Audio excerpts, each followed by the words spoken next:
Nuclear bomb की शक्ति एक पूरी सिटी को कुछ सेकंड्स में राख करने की क्षमता रखती है। एटॉमिक बॉम्ब और हाइड्रोजन बॉम्ब दोनों न्यूक्लियर एनर्जी पर बेस्ड होते हैं, लेकिन डिफरेंस ये है कि एटॉमिक बॉम्ब में फिशन होता है और हाइड्रोजन बॉम्ब में फ्यूजन। फिशन का मतलब होता है हैवी एटम जैसे यूरेनियम या प्लूटोनियम का टूटना, जिससे बहुत ज्यादा एनर्जी रिलीज होती है, जबकि फ्यूजन में दो छोटे एटम्स जैसे हाइड्रोजन के आइसोटोप्स मिलकर एक बड़ा एटम बनाते हैं और उससे और भी ज्यादा एनर्जी निकलती है। वैसा ही प्रोसेस सन में नेचुरली होता है, जहां हाइड्रोजन एटम्स कंटिन्यूअसली फ्यूज होते रहते हैं और एनर्जी देते हैं। हिस्ट्री में हिरोशिमा और नागासाकी पर जो बॉम्ब्स गिराए गए थे वो एटॉमिक बॉम्ब्स थे।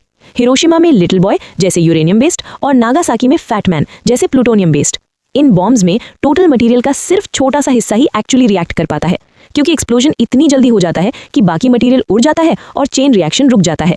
अगर उतनी ही क्वांटिटी हाइड्रोजन बॉम्ब में यूज होती तो डिस्ट्रक्शन कई गुना ज्यादा होता, क्योंकि फ्यूजन फिशन से ज्यादा पावरफुल होता है।